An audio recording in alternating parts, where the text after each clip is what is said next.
Welcome to The Cap, where we are here to speak with college reps and other professionals in the field of college admissions to help answer all your questions and guide you through every step of the process.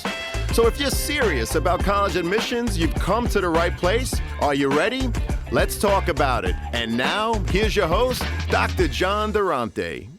Welcome to The Cap, the College Admissions Process Podcast. I am your host, John Durante, and I am here to introduce you to college admissions representatives and other professionals in the field of college admissions. Our purpose is to serve you, the students and parents, so that you may gain insight straight from the people who ultimately make the decisions. Regardless of whether you will apply to a particular school being highlighted, you should listen to all of the episodes, as each guest will give you tremendous insight and advice on every aspect of the college admissions process, prompting you to come up with your own follow-up questions for when you visit campus or meet with a college admissions representative yourself. Lastly, if you have any questions you'd like me to cover on future episodes or any comments you'd like to share, please email me at collegeadmissionstalk@gmail.com.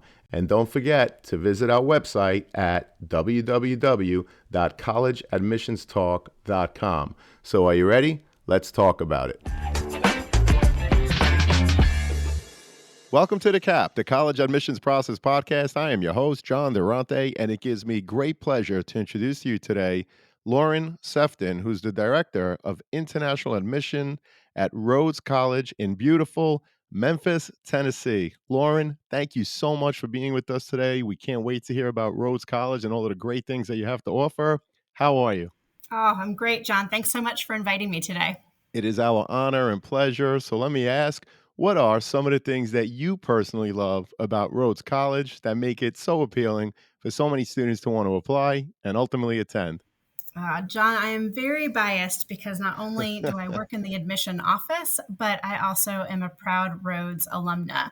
I graduated from Rhodes about 20 years ago, and the same things that I was looking for in a college search are what's kept me here for that long working in college admissions.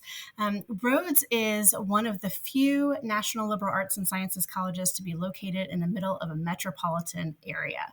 And when I was in high school, I knew I wanted a small school with personal attention that was focused on the undergraduate student experience.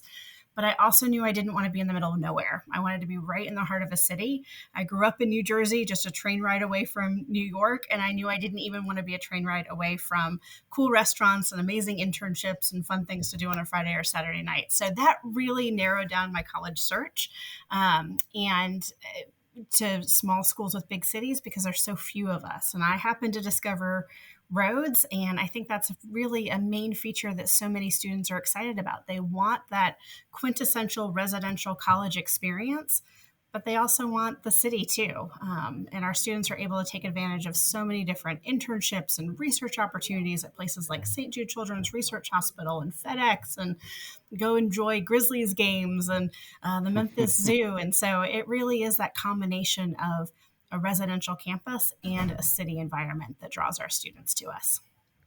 Well, we appreciate that intro, intimate feel, which of course, I think you have about 2,000 undergraduate students, if I'm not mistaken, but also you're in the thriving city of Memphis, Tennessee. And as you said, that offers students the opportunities for internships. Of course, the music scene there is phenomenal, not to mention the culture, the restaurants, and what have you.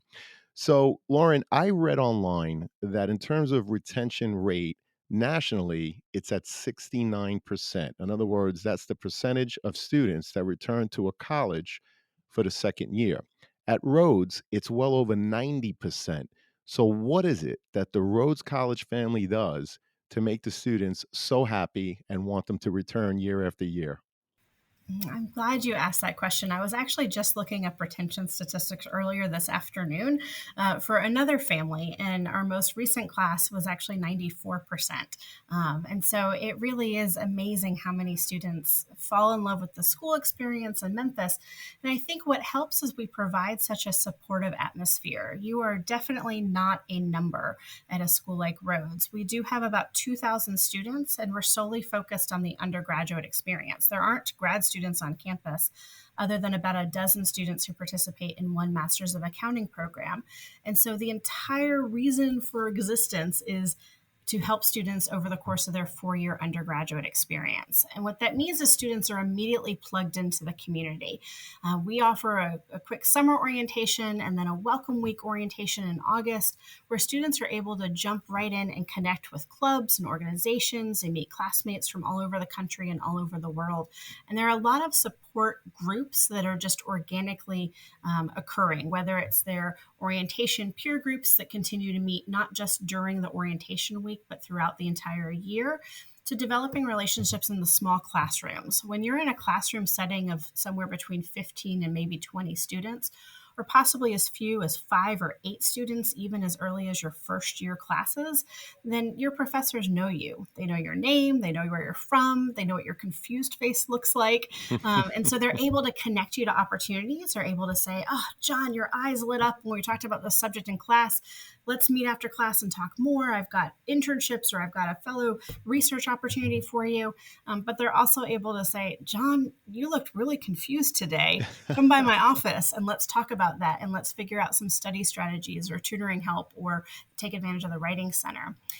We are so focused on having students have that transformative experience, but be able to be well connected that we, like many small schools, we know our students well enough that we're able to notice if things look a little off and catch them before things fall through the cracks. So there's actually a weekly meeting that happens amongst our student services staff where any professor or staff member or resident assistant can say, "Hey, you know what?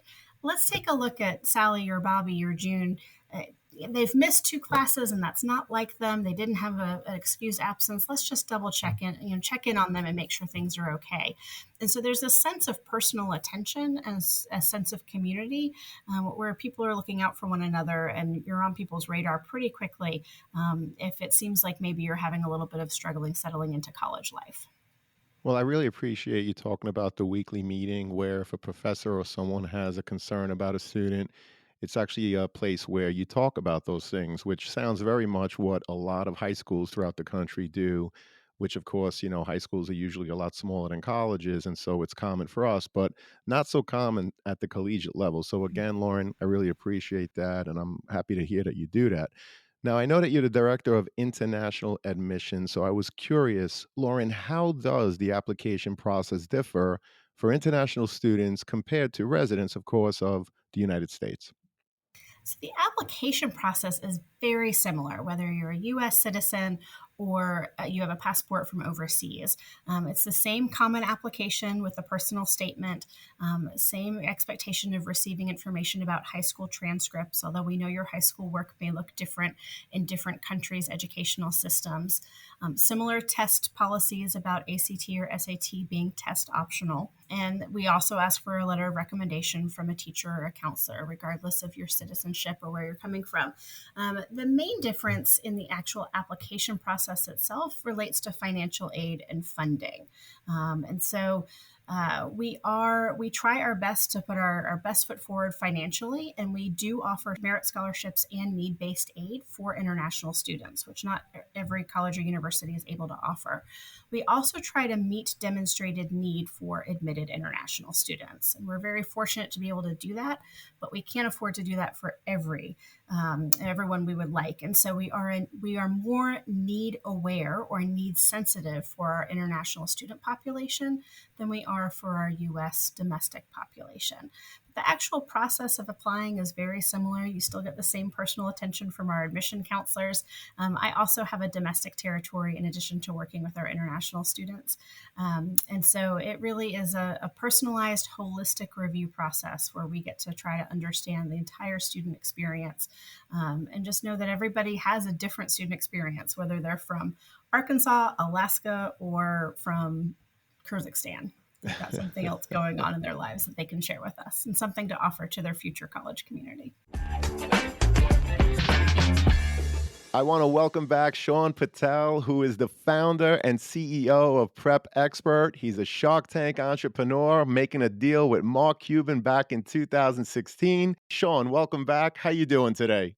I'm doing great. Thanks for having me back, John. So, I just wanted to share with all your listeners real quick that we have an amazing partnership with the College Admissions Process podcast, and we have a really special offer for all of your listeners. So, for any listener who wants to enroll their student into one of our Prep Expert SAT courses, ACT courses, or one on one tutoring programs, you can get 30% off just for being a listener of the College Admissions Process podcast. All you need to do is put in the promo code College Talk, one word, just College Talk, and that'll give you 30% off all Prep Expert SAT courses, ACT courses, or one on one tutoring packages. Make sure you use the link in the show notes of the College Admissions Process podcast.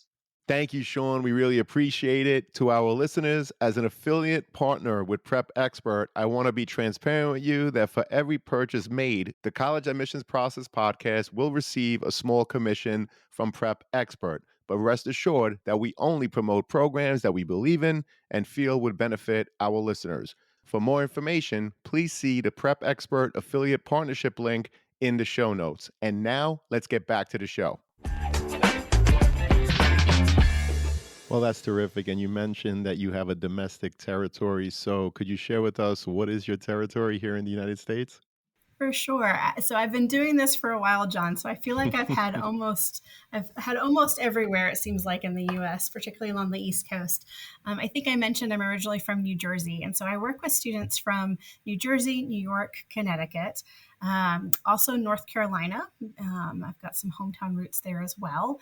And then Hawaii and Alaska is currently my Wow. domestic territory. So, but I've had everywhere from Maine to Florida along the eastern seaboard at some point in my career, and some more southern territories too. So a little bit of everywhere, but I love working with students, especially that are from further away.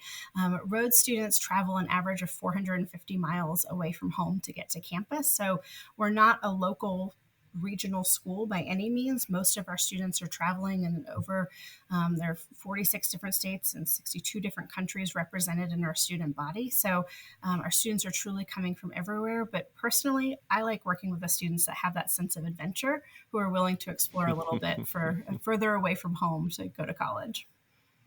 Well, that's terrific. And certainly, in addition to the international students, you have a lot of territories right here in the United States. So we appreciate that. And I was curious, talking about students here in the United States, how do you differentiate in your admissions process when a student comes from, for example, one high school that may offer only five advanced placement courses, and maybe there's someone else whose high school has up to 20? How do you differentiate in your application process? We always look at students in the context of their high school. And we recognize that every high school across the US offers something different. And that's true not just in terms of their curriculum offerings, but also their grading policies and their cultures and their school campuses. I mean, I have read transcripts with A's, B's, and C's. I've also read transcripts on an 8.0 scale, a 10.0 scale, a 12.0 scale. I've read schools that give H's, V's, and O's. I can't even tell you what those are, but we figure it out. And we have a handful of schools that don't even offer grades. They offer narrative school reports. And so I say all that to say that admission counselors are used to being detectives and used to being a bit of having to do a bit of decoding in terms of what's available. Most high schools in the US provide something called a school profile, and the school sends that school profile along with their transcript. So when your high school sends us your school transcript, they oftentimes include a high school profile. We treat that as the decoder ring to your transcript. So if it's a high school that we're not particularly familiar with, we can use the information on that profile to have a better understanding of exactly what is offered. Does the school even offer AP classes? And then how is a student performing within the context of what is offered to them? We are never going to penalize a student for not taking a ton of AP classes if the school only offers one or two, Right. or if the school offers none. We Right. want to see that students are reaching within the context of the opportunities available to them. So, whatever that rigor may look like, whatever that level of challenge may look like, we want to see that students are taking advantage of that. But it absolutely looks different for every student and for every high school. So we truly treat everybody uniquely within the context of their high school. We also have schools that we're really familiar with. We may have schools that we've received applications from for decades and decades, or we receive a lot of applications from one particular high school, and that gives us a nice picture of what that school looks like. But don't be afraid if we've never seen an application from your high school, we'll still have an understanding of what's available to you. And we want to see that you're stretching yourself within the context of what's available. And just to dig a little deeper in terms of your application process, do you review the applications by high school? In other words, if you were to get 5 students from a particular high school, are those applicants looked at together since obviously it's the same school profile? Yeah, so in an ideal world, just to make it easier for me as a reader, I would love to read all of my applications from one high school at the same time. I am not in under any sort of quota, though. I think that's a misperception that's pretty common where families think, oh, if 10 students apply from our high school, you're only allowed to admit X number. And that is absolutely not true. We're looking at each student in the context of their high school, but also in the greater context of our entire applicant pool.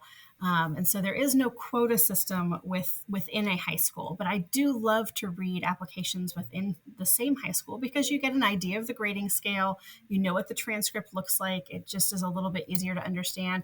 I can start to picture the different school clubs and organizations that are really having an impact. You understand the tone that a counselor recommendation might be using if you're reading multiple from a same teacher or same school. I have a greater appreciation for your AP English teacher when I realize that he or she had to write all 10 of your recommendations across the applicant pool. But to be honest, a lot of times from a timing perspective, I won't have all of the applications from one school ready to read in front of me all at one time. So sometimes I do, sometimes I don't. It makes my life a little easier if I do, but it's not because of a quota. It's simply because it gets me into the rhythm of what that school's transcript looks like. Understood, Lauren. And what are the different ways a student may apply to Rhodes College? And is there a benefit to applying one way over the other? That is a great question. So we are a common application school. That is our only application at Rhodes is the common application. And you can apply under several different deadlines. We offer early decision 1, early action, early decision 2, and regular decision. So we have a little bit of everything. Early decision at Rhodes is meant for the student who knows that Rhodes is their number one top choice. If your listeners are used to hearing the lingo, they probably already know what early decision means. But typically, early decision means if you are accepted to the school under early decision, and you can afford it based on the financial aid package provided, we expect you to enroll. So for us, early decision is wonderful for students who know Rhodes is their number one top choice. If you got admitted tomorrow, you would pack your bags and move in if you could. Even if you got accepted to all the other schools that you're thinking about, Rhodes is where you want to call home. The nice thing for us with early decision, it is our highest acceptance rate amongst the 3 different options, early decision, early action, or regular decision. It is also our only rolling notification. So we do have early decision deadlines of November 15th and January 15th. But honestly, those deadlines don't mean a whole lot because once your early decision application is complete, we'll try our best to review it and get back to you within 2 weeks. Whereas if you wait and you apply under early action or regular decision, those are longer processes where we roll out all of the admission decisions at one time. So for early decision, we're trying to honor students' enthusiasm for Rhodes by letting them know as soon as we possibly can whether or not they've been admitted and what that financial aid package looks like. So we love when students apply early decision. There are definitely some benefits to it. But for students who want to keep their options open, early action is a great option. You hear back from us, you apply by November 15th, you hear back from us around January 15th with an admission decision and financial aid package, but you still have all the way until May 1st to compare your options, to come for a visit if you haven't visited already, to come back for a second visit, and then decide that Rhodes is where you want to call home. My advice in general for most students is apply early something, early decision if you have a top choice, early action if you don't. I would love for you to get the paperwork off your desk and onto mine that much faster rather than waiting for regular decision. But if you have any questions at all about what deadline makes the most sense for you, my best advice is to reach out to your admission counselor. We can talk you through all the different options and see if there are some benefits to one or another based on your own academic and personal circumstances. Well, thank you so much for explaining all of the options and providing your advice. We really appreciate it. And what is the average profile of your current freshman class? And Lauren, if a student falls lower than that freshman average, what are some of the things that they can do to enhance their overall application? So our students love to learn. If you don't love to learn, you're going to be miserable for 4 years at Rhodes. And so, and I say that it sounds pretty general, but again, the context matters. Our students are typically A, B students. They're usually in the top half of their high school class. Our average class rank was top 12%, but I think take that with a grain of salt, of course, knowing that so many schools don't even rank at all. Our typical Rhodes student is absolutely taking advantage of rigorous classes when they are available to them. But the number depends because, again, every school has something different. But we expect to see challenge and rigor in a student's transcript in whatever that high school particularly offers, whether it's honors, AP, IB, Cambridge, or something entirely different. So we really have a strong academic profile of our students.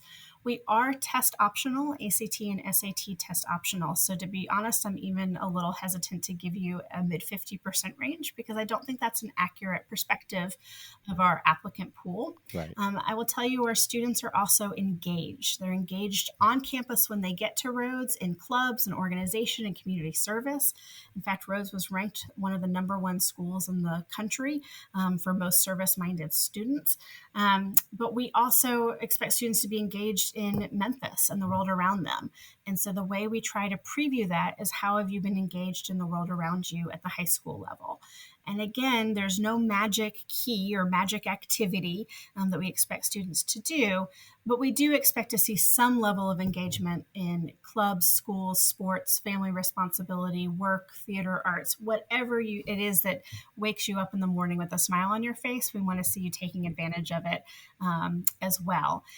I also want to acknowledge that we're looking at both academic records and extracurricular activities and resumes through the lens of COVID over the last couple of years. And so we expect to see things look different than they would have 3 years ago in our applicant pool as well. And we expect to see we expect to see things look a little bit different than they would. Well, we appreciate that. And of course, that's so true. Does Rhodes have an honors program? And if so, how are students considered for the program? For example, do they have to apply separately? Mm.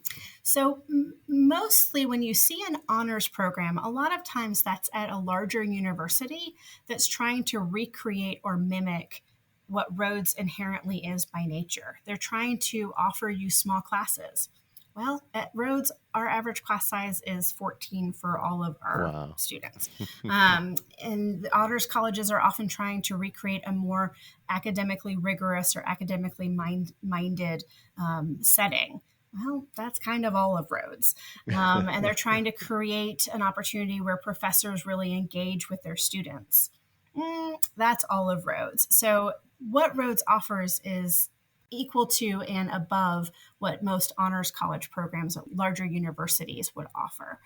Having said that, students at Rhodes can graduate with honors within a particular major by taking on an additional research project and adding a couple of classes to their curriculum. So it's certainly an honors level student, but basically all of Rhodes gives you that honors level experience.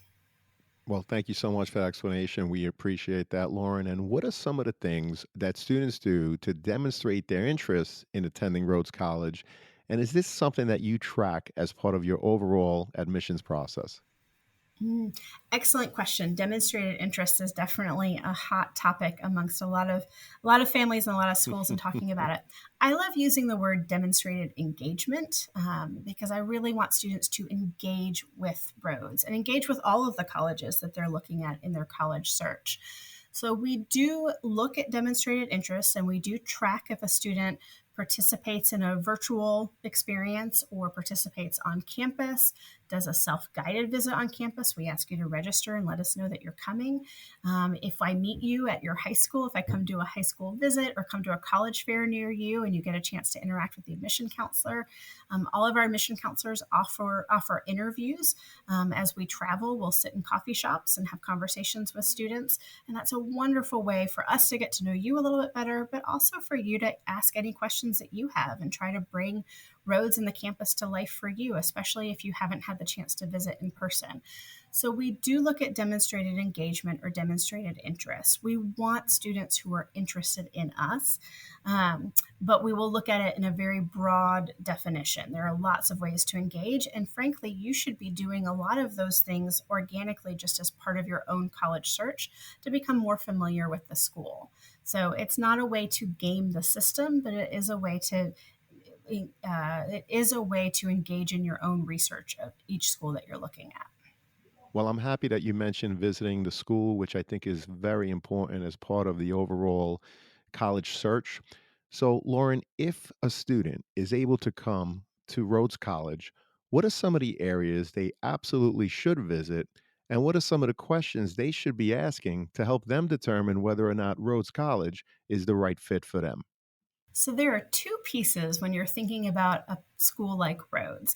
I want you to come to Rhodes and be on campus and engage with professors and engage with current students and get a great feel for campus life.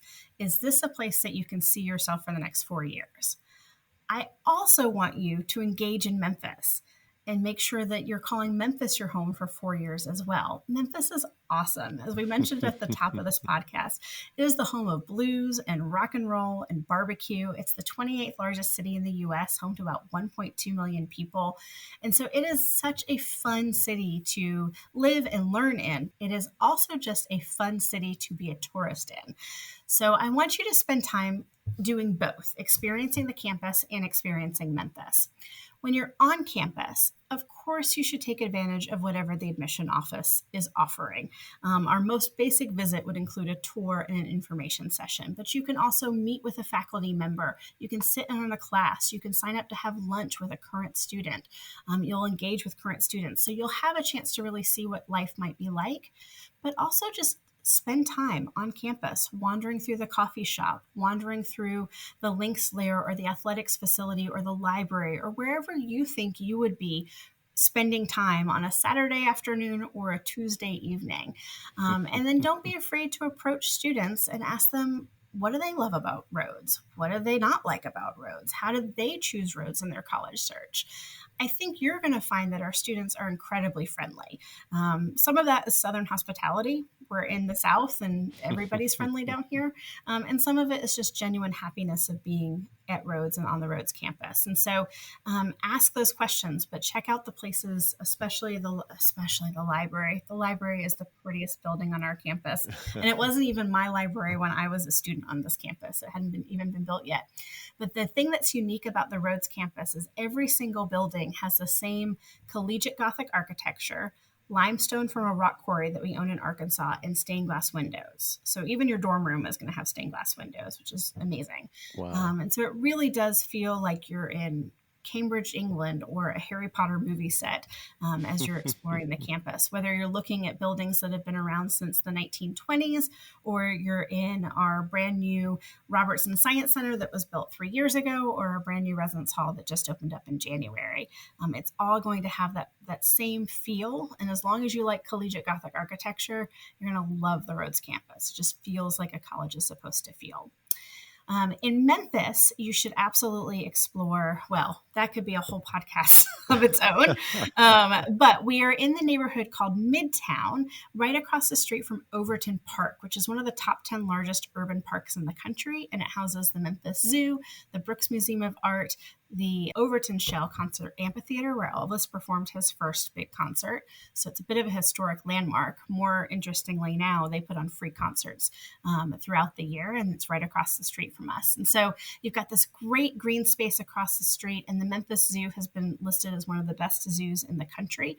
It has panda bears, and our students have done research with a lot of the animal exhibits in the Memphis Zoo. And then, of course, you want to explore downtown Memphis, where Beale Street is, the iconic street with all of the blues clubs. The FedEx Forum hosts the Grizzlies. The Orpheum Theater has the touring Broadway shows.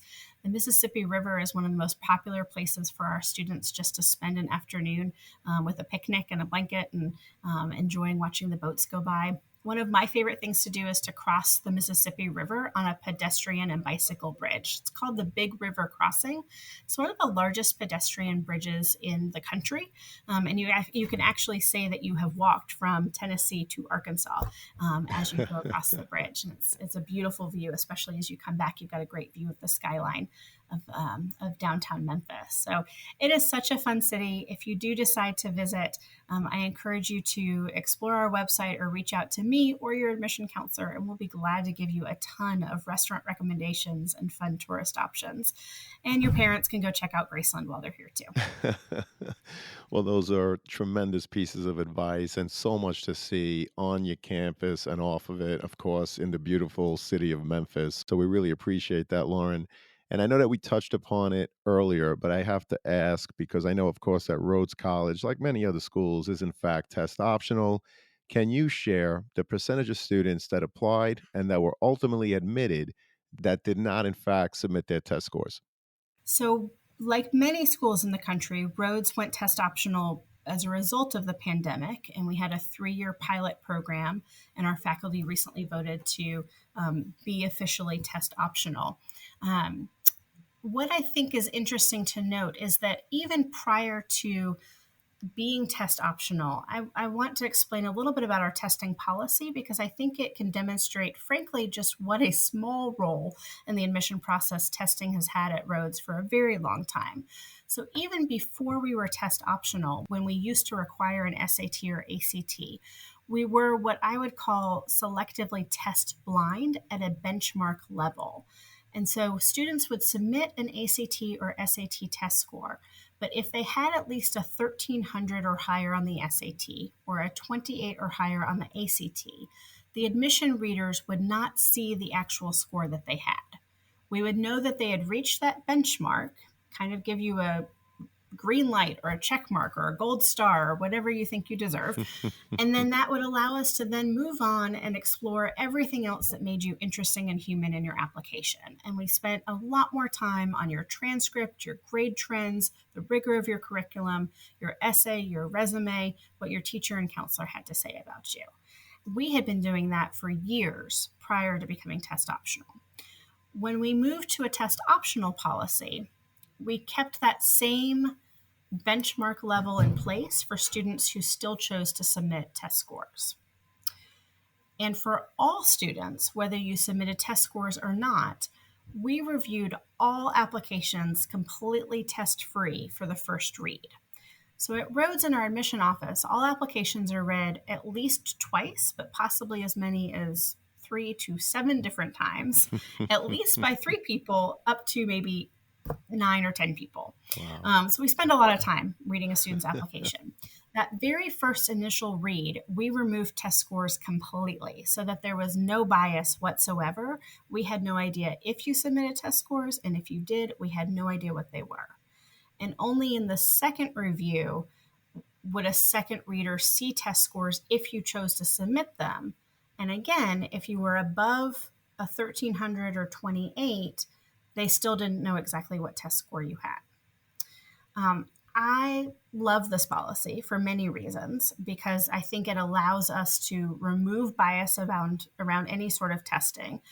And again, I think it acknowledges that testing may play a role in some cases, but really the interesting meat of an application has absolutely nothing to do with your SAT or ACT test score. I am much more interested in your academic performance over 3.5 years than I am over 3.5 hours.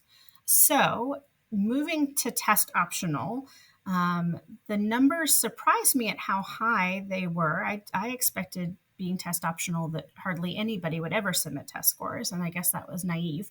And they've stayed pretty steady over the last 2.5 years. Typically, about half of our applicant pool chooses to submit test scores. And this past year, only in our early action pool, I have numbers for so far, and about 60% of our early action applicants have chosen to submit test scores. About half of our admitted students have test scores, and about half of our deposited students have test scores. So it's pretty consistent throughout the entire process. But again, it plays such a minor role in our admission review process. Well, that is all very interesting. And thank you for the great insight in terms of your overall application process, specifically with the emphasis on removing any test bias. Again, very interesting, and we really appreciate that. And so, Lauren, with the increase in schools going test optional and the ease with which one can apply to multiple schools, thanks to things like the Common App, schools are receiving far more applications than ever before. So, admissions professionals, how do you determine the number of applicants to accept, waitlist, and even deny when you receive far more applicants than you have seats available? Hmm. I can't answer lucky guess, can I? um, no, it really is. It's an art, not a science, but there's a lot of science and data analytics and analysis that goes into it all. And a lot of it is looking at historical trends and information. And we know the types of students and the behaviors that they're engaging in and the way they're engaging with us as a college, about who is likely to be interested and likely to continue. But we're always excited when students surprise us as well. But you're right. If we could just admit everybody who is academically admissible to Rhodes, that would be at least 80% of our applicant pool. And we can't admit 80% of our applicant pool, or else you no longer would have the intimate classroom experience that you're looking for and the residential life experience that you're looking for. And we would no longer be the residential traditional liberal arts college that you're seeking. So typically, Rhodes admits just under half of our applicants. And that has stayed relatively steady, although it certainly has become more competitive as application numbers have increased. And this is where we're relying a lot on those personal relationships and reviewing the student's application, but also hopefully getting to know them through virtual Zoom interviews or in-person conversations, either again near their homes or at our home and on our campus, and paying attention to that as well. So a lot of it is a lot of holistic review and a lot of time spent reviewing applications and trying to understand where students are coming from. Understood. And going back to the review, obviously the transcript is the most important part of the academic portion of the application. Can you walk us through what you're looking for when reviewing an applicant's transcript, and does it differ based on the student's intended major? So I'm going to take those questions in reverse. It does not differ depending on a student's intended major.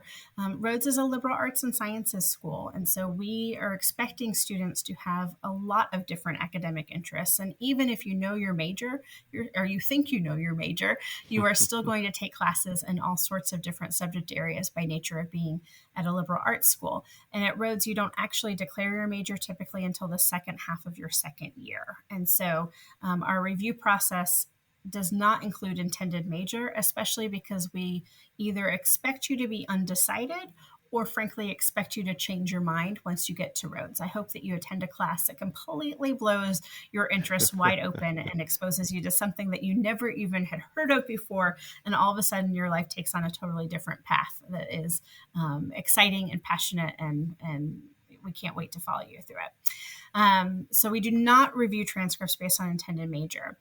In looking at the transcript, again, it's relying on that decoder ring of that school profile, or relying on the information provided by your counselor about what's offered at your school, and getting a sense of trends in grade performance. And I have to acknowledge, looking at it through the lens of COVID, this past reading cycle, we've noticed a lot of students struggling in their 10th grade year, and that happened to be right in the start of that shut down, and so that makes a lot of sense. So our trends are changing from year to year in a way that wasn't the case pre-pandemic. But generally speaking, we love to see students who have a sense of growth, we'd much rather see a positive grade trend than a negative grade trend. We love to see students who are taking advantage of that rigor. And so, as I'm looking at your transcript, I'm looking for pathways of rigor. And if it seems like you love the humanities, then I would love to see rigorous classes in those fields. And if you're not a math or science person, then I maybe wouldn't expect to see that, or would maybe be really impressed if you attempted to stretch yourself a little bit further. We've become very good at reading transcripts and detecting when students are trying to take the easy way out. And so, again, we love to see students who are stretching themselves appropriately within their capabilities and also within the opportunities offered to them in their classes. And so, there are some standards of 4 years of English, and we need 2 years of lab science and at least 2 years of a foreign or secondary language. And so there's some basic standards, but they are very, very basic, and they're probably the same standards of everywhere else that you're applying to. What's going to set you apart in our review of your transcript are those grade trends and where you're stepping it up in the rigor. And what are some examples of college essays that left an impression on you? And what advice would you share with prospective students in terms of what to think about as they sit down to prepare to write their essay? So, John, most of the essays, when I think back to the ones that have stood out or have been favorite essays, tend to be about food. And I think that that says a lot more about me, the reader, than it does about the student, the writer. Some of the cute ones that have stuck in my mind are a student who wrote about a barbecue seasoning recipe that was passed down generations in his family. And he was not from Memphis, by the way, this big city known for barbecue. He was actually from the Northeast coast, but had a family trend, and he was able to pull in stories about his family and relationships with his father, and then I could just picture the whole family standing around the grill and having these conversations, and he brought that story to life. Another student from John, I know you're from New York. Another student wrote about those black and white cookies and comparing her personality and her life to the shades of the black and white cookie. So again, these stories resonated with me probably because I love food and love to talk about food. But what really stood out was just how authentically written they were. And to be honest, when you're applying to a school like Rhodes, it almost doesn't matter what you write about, it's how you share your story. We're looking to see, can you write well?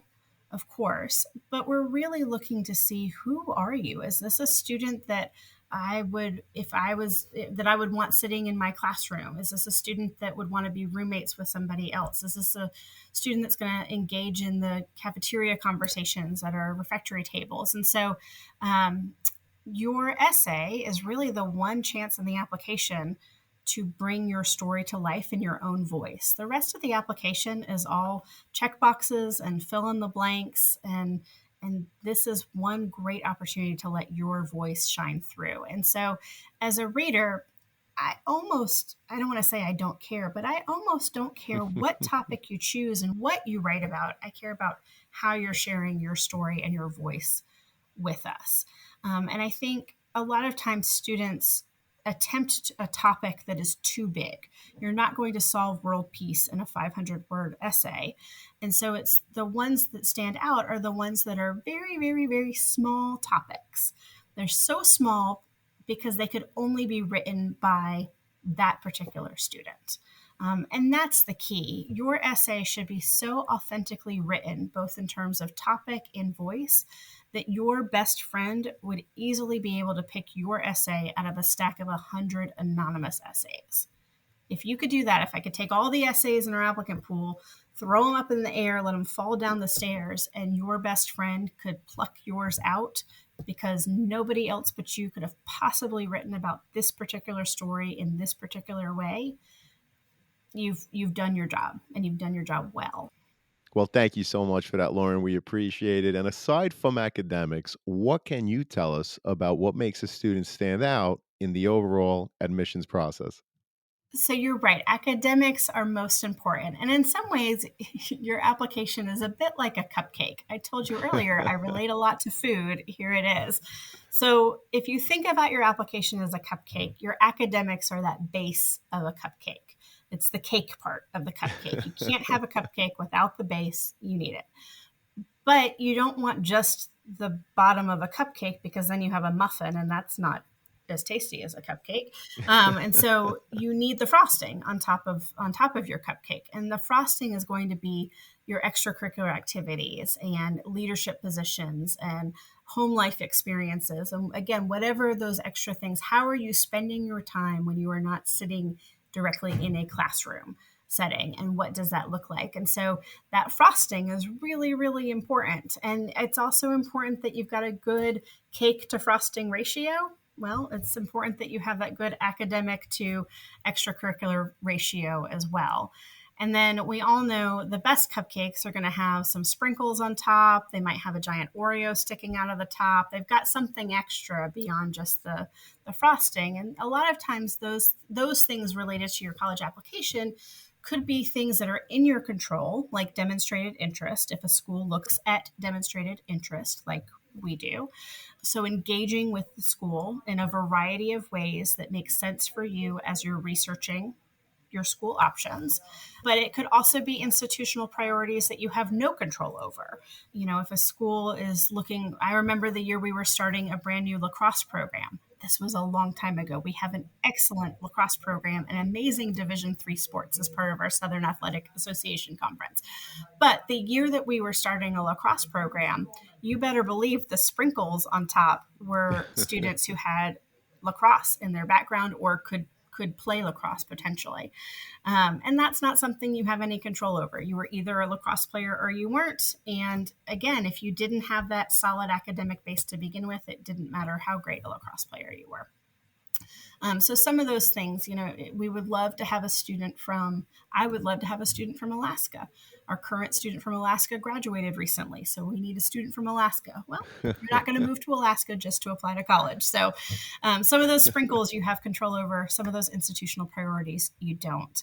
But the ways you can stand out, I think, in our process beyond academics are, again, engaging. And this is also part of how you're going to experience life at Rhodes for 4 years. If you are not going to engage with our admission office or our current students in the admission process as you're doing your college research, are you going to engage with professors once you get here? Are you going to take advantage of those internship and research opportunities? Are you going to discuss things in class actively? And so that level of engagement, and again, I don't want this to be an access or barrier issue, because it's not that you have to spend money on an airfare plane ticket to fly down to the campus. But if I text you, hey, I'm so glad you applied to Rhodes, do you have any questions? I hope that you will assume I'm a real life person and text me back and ask your questions so that we can develop a relationship and go that way, so that you know you have resources and can take advantage of them. Well, I appreciate the analogies to the cupcake. Now you have me really hungry, Lauren, so thank you for that.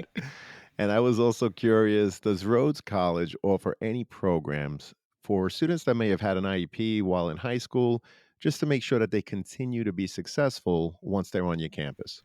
Absolutely. We have a really active student success team, including a wonderful coordinator for accessibility services. And so if a student has taken advantage of IEP or accommodations in high school and has helped you with your success, then I hope you'll continue with those accommodations at the collegiate level, because obviously they're working for you if you've been admitted to Rhodes. And so you can reach out as a prospective student to find out more. You can also and should also reach out once you're a incoming student to find out what documentation we need. But like so much of Rhodes, it's a very personalized process. We meet with you individually, discuss what's working for you, discuss how we can accommodate that on the Rhodes campus as well, and go from there. So it is very intentional. Rhodes is also unique in that we have a completely student-run honor code process. So there are lots of colleges that do have an honor code. There are less of us that are completely student run. So it's from the ground up, where every student pledges, I will not lie, cheat, or steal, or be a party of someone else doing so.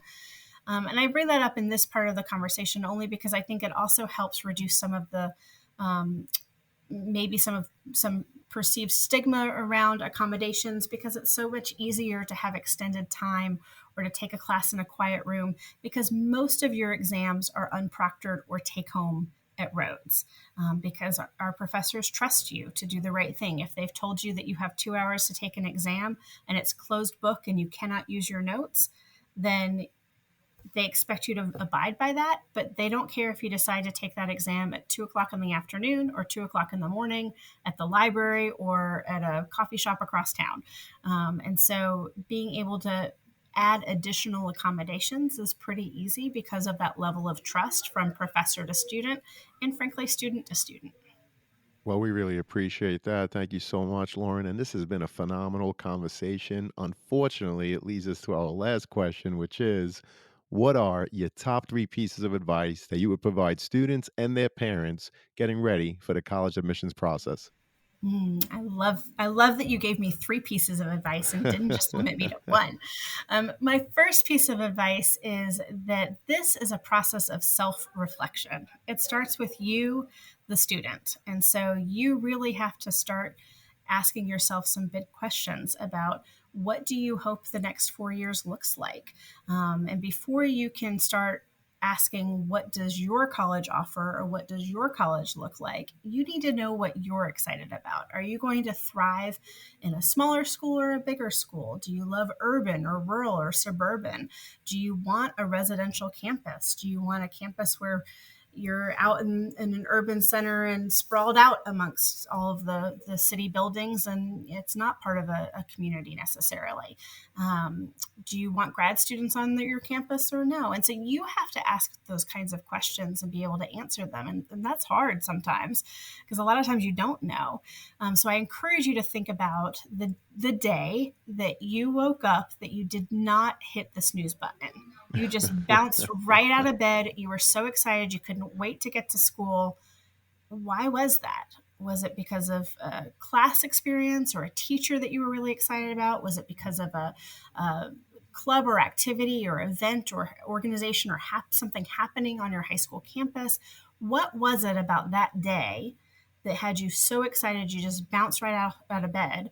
And then how can we recreate that for the majority of your next 4 years?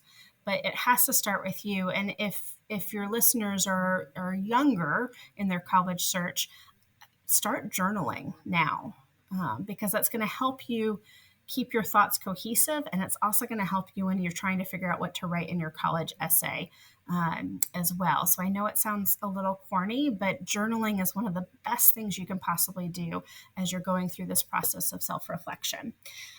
The second piece of advice I would give is be open to everything, especially early in your college search. Don't start limiting yourself early. Cast a big, wide net in the search process, and explore places and states and cities you've never heard of and schools you've never heard of. I think our culture in America has become so focused on the sweatshirt schools. And you know what I'm talking about, the sweatshirt schools. And you're missing amazing gems that would honestly probably be a better fit for you academically or your personality and would give you just as many, if not more, opportunities. You just haven't found them yet. You just haven't heard of them yet. One of my colleagues a long time ago loves to tell a story where this student was looking at a school that they hadn't heard of. The counselor was suggesting a school they hadn't heard of, and the student said, "Well, I've never heard of that school. It must not be very good." And the counselor looked at her and said, "Well, I can promise you that their admission office has never heard your name either. You must not be a very good applicant." Is that the attitude we want to take? No, of course not. So keep a really open mind, and explore places that you're less familiar with. A great resource if you're looking at liberal arts colleges and you want to kind of go beyond the stress of the same schools that everybody else might be looking at is the Colleges That Change Lives. Rhodes is a member of the Colleges That Change Lives. It's a great consortium of 43 liberal arts and colleges across the country. We are all very different from each other than being focused on the undergraduate experience in a liberal arts education. But please explore ctcl.org. Even if you're not looking at liberal arts, well, it's a good resource for liberal arts colleges, but there's some great college search resources on that website, including a list of questions to be thinking about when you visit campuses, when you engage with campuses, but also questions you should think about for yourself and exploring. And their whole mindset is to explore colleges that you might be a little bit less familiar with. So be open. And then the third piece of advice I would give is a little bit more practical in nature. I think that the college process is rifled with anxiety. And if you were the type of person that's going to listen to college podcasts, you probably are also anxious about the college search process, and understandably so. When you look at the headlines and you look at these acceptance rates, especially again for some of those sweatshirt schools, it can be really scary, and that's why finding the right fit is so important. So to try to de-stress a little bit of this, because I suspect that in your household, it's very likely that college takes over a lot of the conversations. And so this advice is more to help, I think, the parent-student relationship than anything before, or more than anything else, especially if you're coming up on your senior year of high school. Set a designated time, one time a week, where you talk about college. Maybe it's Sunday at the dinner table. That is the acceptable time to talk about college. Parents, that's the only acceptable time to talk about college. So parent and caregivers, your window to talk about college is one set time that everybody is aware of. Students, yeah, you know that you're going to talk about college at Sunday night dinner. Students also have the chance to bring it up anytime they want. But that way, students aren't blindsided. You don't get in the car after school pickup, the car doors lock, and all of a sudden the parents are thinking, oh my gosh, captive audience, this is a great time to talk about college. And students, that's the last thing you want to talk about right there. So to avoid some of those blindsided conversations that you're probably not going to be open to having to anyway, my advice is to set a designated time to talk about college. Well, those are tremendous pieces of advice. I always, by the way, Lauren, put the Office of Undergraduate Admissions, of course, in this case, Rhodes College, in the show notes. And I'm also going to link the ctcl.org. That's the Colleges That Change Lives website. If there's anything else that you want me to provide for the students in the show notes, just email it to me. And of course, I'll make it available. Lauren, this has been a tremendous conversation. Thank you so much for your time, your insight, your expertise. I'm so happy, as I know that this is going to help so many students and their parents as they navigate through the college admissions process. I hope to have you again. Thank you so much. Thanks, John.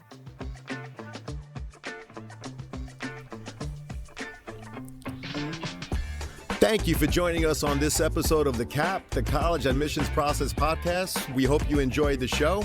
If you did, please don't forget to tell a friend and follow us on Facebook, Instagram, Twitter, and wherever you listen to your podcasts. I am your host, John Durante, and I look forward to seeing you on the next episode of The CAP.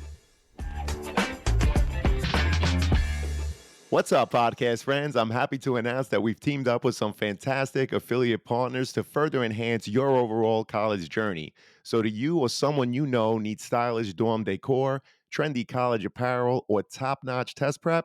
Whether it's creating a cozy home away from home, flaunting the latest in college apparel, or securing top-notch test prep help, we've got you covered.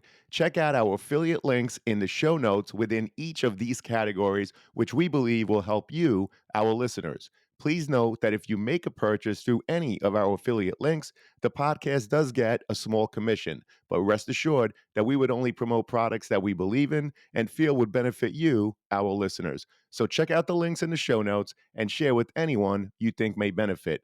Thank you all, and best wishes.